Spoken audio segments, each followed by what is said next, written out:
Hello investors, welcome back once again to Insiderpedia. तो दोस्तों, आज मैं काफ़ी ज़्यादा एक्साइटेड हूँ क्योंकि आज मैं डिस्कस करने वाला हूँ कैपलिन पॉइंट लैब के बारे में। ये कंपनी में काफ़ी लोग परेशान हैं कि ये कंपनी काफ़ी अच्छी है और कंपनी काफ़ी सस्ते पे 16 के पी पे ट्रेड करी है। कंपनी की ग्रोथ देखी जाए तो पिछले 5 सालों में 26% की सेल्स ग्रोथ, प्रॉफिट भी 26% की ग्रोथ है। लेकिन अगर पिछले 5 साल का शेयर प्राइस देखा जाए तो पिछले 5 साल में कंपनी ने सिर्फ 12% का रिटर्न दिया है, जो कि एफडी से भी कम रिटर्न है। और उसी के साथ साथ ये कंपनी कोई डिविडेंड भी नहीं दे रही है। तो पिछले 1 साल से बात करें तो शेयर कहीं भी मूव नहीं किया। रियली जो है 1 रुपये बढ़ा हुआ है आज की डेट में बात करें पिछले 1 सालों में। तो काफ़ी लोगों का क्वेश्चन है कि अगर ये कंपनी, पहली बात कि ये कंपनी अच्छी है या नहीं है, तो वो भी डिस्कस करेंगे। और उसी के साथ साथ अगर ये कंपनी अच्छी है तो इसका शेयर प्राइस कब भागेगा। हम 5 साल से होल्ड करके परेशान हैं या फिर 1 साल से होल्ड किए ये शेयर नहीं भाग रहा है। तो आज हम यही सारी चीज़ें डिस्कस करेंगे। तो कैपलिन पॉइंट लैब एक फार्मास्यूटिकल कंपनी है जो कि मैन्युफैक्चरिंग करती है, उसके साथ सोर्सिंग भी करती है और लैटिन अमेरिका और यूएसए में ये अपना बिजनेस कर रही है मोस्टली। तो आज हम जो है पूरा समझेंगे। वैसे भी हमारी प्रोसेस जो है 3 स्टेप में इन्वेस्टमेंट प्रोसेस। सबसे पहला है कि आइडेंटिफाई क्वालिटी स्टॉक। तो अगर हम बात करें कि कैपलिन पॉइंट लैब क्या क्वालिटी स्टॉक है, जी हाँ बिल्कुल है। उसी के साथ साथ एक डिस्क्लेमर मैं ये देना चाहूँगा कि कैपलिन पॉइंट में चूंकि मेरी इन्वेस्टमेंट है तो थोड़ा सा मैं यहाँ पे बायस्ड भी हो सकता हूँ, तो उसको भी ध्यान में रखिएगा ज़रूर।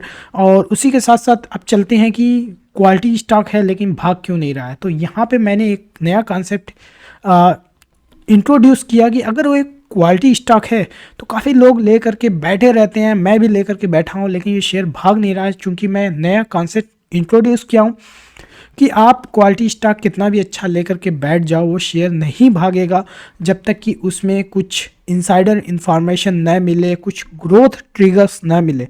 तो हम यूज़ कर सकते हैं ग्रोथ ट्रिगर को कि या कौन सी चीज़ें हैं जो इस शेयर को भागाने में हेल्प करेगी। उसको हम कहाँ से आइडेंटिफाई करते हैं?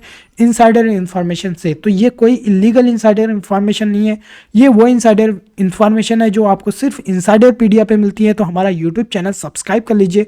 हम जो है इसी तरह प्रोसेस पे काम करते हैं। हम क्वालिटी स्टॉक पहले आइडेंटिफाई करते हैं, फिर ये कोशिश करते हैं कि क्वालिटी है लेकिन वो शेयर नहीं भागेगा जब तक कि कुछ उसमें ऐसा ग्रोथ ट्रिगर ना मिले।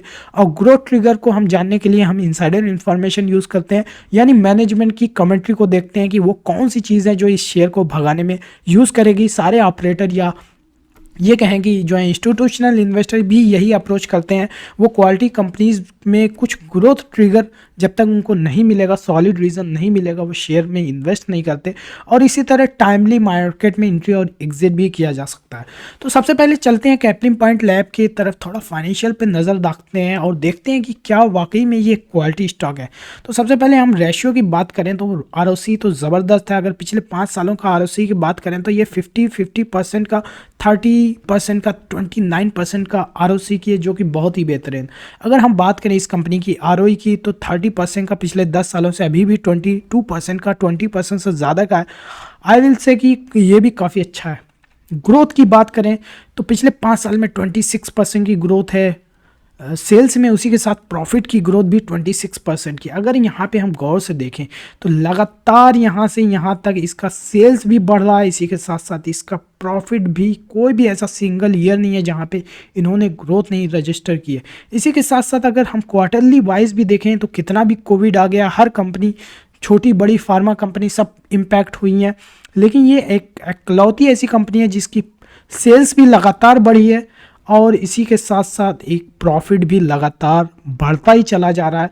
लेकिन जो है इतनी अच्छी कंपनी है, 16 के पी पे अवेलेबल है, 25% की ग्रोथ है, ऐसी ही अंडर वैल्यूड दिख रही है, लेकिन ये शेयर क्यों नहीं भाग रहा, ये कब भागेगा? आज मैं इसी का जवाब देने की कोशिश करूँगा।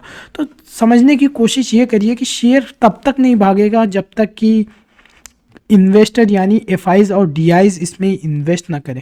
और एफआईज और डीआईज इन्वेस्टमेंट तभी करते हैं जब उनको एक सॉलिड रीज़न चाहिए होता है कि इस कंपनी में अब इन्वेस्टमेंट करना चाहिए। इसी को मैं आज करंट टाइम में स्टडी कर रहा हूँ। अगर इसमें प्रमोटर्स होल्डिंग की बात करें तो 68% की है, जो कि काफ़ी अच्छा है। 70% अप्रॉक्सीमेटली जो है प्रमोटर्स के पास ही है। एफआईज के पास मात्र 2%, डीआईज के पास भी उतनी है, और उसके बाद जो मेजर शेयर होल्डिंग है वो पब्लिक के पास है। तो जब तक इसमें एफआईज और डीआईज नहीं आएंगे तब तक ये शेयर नहीं भागेगा। लेकिन जो है आप लोगों जो अभी तक वीडियो देख रहे हो, अभी क्वेश्चन यही है कि कब एफआईज और डीआईज इस कंपनी में इन्वेस्ट करेंगे और इसका शेयर मल्टी बैगर बनेगा। तो मैं बता रहा हूँ कि जो है एफआईज और डीआईज जो है एक जो मैनेजमेंट की कमेंट्री या इनसाइडर इन्फॉर्मेशन कहता हूँ, क्योंकि यही वो चीज़ है जहाँ से एफआईज और डीआईज पता करते हैं कि वो कंपनी का शेयर कब भागेगा। तो जैसा कि इनका यूएस का बिजनेस है, इनका दो बिजनेस है जैसा कि मैंने बताया कि एक तो लैटिन अमेरिका में बिजनेस है जो कि ऑलरेडी 15% की ग्रोथ से बढ़ रहा है, तो कंपनी वहाँ से 15% की ग्रोथ लाएगी। लेकिन ये जो दूसरा बिजनेस ये यूएसए में कर रहे हैं, वहाँ से इस क्वार्टर उनको 100 करोड़ की रेवेन्यू अचीव हुई है सिर्फ 6 महीने में। तो इस चीज़ को समझिए, पहला चीज़ कि ये 100 करोड़ की रेवेन्यू अचीव किया है 6 महीने में, यानी साल भर में ये तकरीबन 200 करोड़ की रेवेन्यू जनरेट करेगी। और ये कंपनी यूएसए में बिजनेस कर रही है 2017 से, लेकिन अभी तक ये इनका बिजनेस प्रॉफिटेबल नहीं हुआ है। जी हाँ, बिल्कुल अभी प्रॉफिटेबल नहीं हुआ है। तो अगर इनका यूएसए का बिजनेस कह रहे हैं इस साल ब्रेक इवन पे पहुंचेगा, यानी अभी तक इनको लॉस हो रहा है, लेकिन जब इस साल 200 करोड़ का रेवेन्यू यानी मार्च 2023 तक ये जब 200 करोड़ का रेवेन्यू हो जाएगा, तब इनका जो है कोई लॉस नहीं होगा, तब यहाँ पे इनका नो प्रॉफिट नो लॉस पे पहुँचेंगे। उसके बाद ये कंपनी जो बिजनेस बढ़ाएगी, 200 करोड़ से ज़्यादा रेवेन्यू जनरेट करेगी, तब इनको जो है प्रॉफिटेबल हो जाएगा। यहाँ पे भी आप मैनेजमेंट की कमेंट्री देख सकते हैं कि वी आर यहाँ पे बता रहे हैं कि हम बुलिश हैं अपने 200 करोड़ का टारगेट का, और यहाँ से हम आसानी से जो है यहाँ से ब्रेक इवन पे पहुँच जाएंगे, यहाँ से इनका यूएस का बिजनेस प्रॉफिटेबल हो जाएगा। तो इससे जो है डिफरेंस क्या हो रहा है, तो इसको समझने की कोशिश करिए कि जब एक बिज़नेस प्रॉफिटेबल होगा तो वहाँ से प्रॉफिट बढ़ेगा तेज़ी के साथ। यानी 200 करोड़ की रेवेन्यू इस 1300 करोड़ में 200 करोड़ तो रेवेन्यू यूएसए की आ गई, लेकिन नीचे जो प्रॉफिट जो आ रहा है उसमें यूएसए का बल्कि इसमें लॉस हो रहा है। उस वजह से नेट प्रॉफिट जो है बल्कि जो इससे ज़्यादा प्रॉफिट है, लेकिन यूएसए की बिज़नेस की वजह से यहाँ पे जो है प्रॉफिट और कम दिख रहा है। लेकिन जैसे ही वो बिज़नेस प्रॉफिटेबल होता है उसके साथ साथ उसका नया प्रॉफिट ऐड होगा। तो अगर जो है ये रेवेन्यू 1500 करोड़ का हुआ, 200 करोड़ बढ़ा, तो ये प्रॉफिट उससे ज़्यादा तेज़ी से ग्रो करेगा। और इसी चीज़ का वेट कर रहे हैं मैं मैनेजमेंट कमेंट्री में लगातार जो वो एनालिस्ट होते हैं, क्योंकि मार्केट में जो भी फाइनल डिसीजन होता है कि शेयर को बाई करना है कि नहीं करना है, वो एनालिस्ट ही करता है। तो एनालिस्ट जब हमारे साथ वो भी क्वेश्चन करते हैं, तो मैं उनके टोन को देखने की कोशिश कर रहा हूँ कि वो क्या एक्सपेक्ट कर रहे हैं। तो सबसे पहला उनका क्वेश्चन यही होता है कि सर क्या इस साल हमारी कंपनी जो है प्रॉफिटेबल हो जाएगी, ब्रेक इवन पे पहुंच जाएगी। और जो कहते हैं कि नहीं नहीं अभी हमें 6 महीने अभी और लगेंगे ब्रेक इवन में, तो कहते हैं ओ ऐसा है क्या, मतलब अभी टाइम है। तो वो रिएक्शन यही समझाता है कि वो अभी इस कंपनी में इंटरेस्टेड नहीं है। तो वो ब्रेक इवन पे जब पहुँचेगा और उसके बाद 1 साल और बिजनेस करेगा, और उसके बाद जब अर्निंग रियलाइज़ होगी तब ये शेयर भाग सकता है। और कितना भागेगा, मैं तो लंबा टारगेट लेकर के चल रहा हूँ। बट अगेन आपको अगर इस कंपनी में इन्वेस्टमेंट करना है तो अपना रिस्क एपेटाइट देखिए, अपना जो है खुद एनालिसिस करिए, क्योंकि मैं जो है आपको जो भी स्टडी कर रहा हूँ वो तो बता ही रहा हूँ। बट अगेन जो है रिस्क टॉलरेंस आप कितना है, आप कितना जो है प्रॉफिट और लॉस जो है बियर कर सकते हैं, इन सारी चीज़ों को ध्यान में रख करके ही इन्वेस्टमेंट करिए।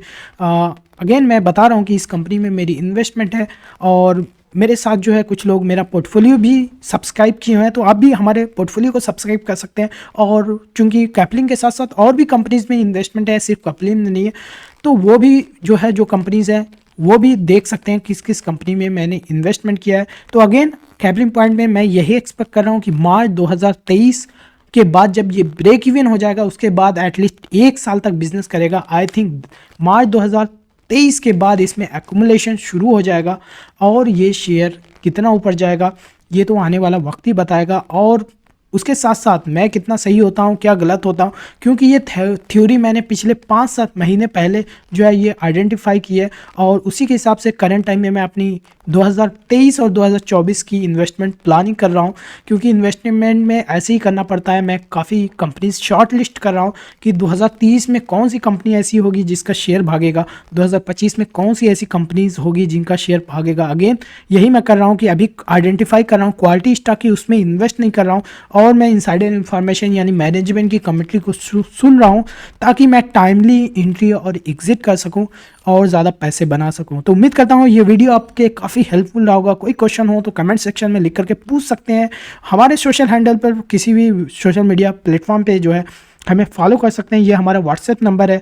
और अगर हमारा पोर्टफोलियो जो है एक्सेस चाहिए तो लिंक डिस्क्रिप्शन में दिया हुआ है, आप वहाँ से हमारे सर्विस के बारे में देख सकते हैं। तब तक के लिए take care, have a good day.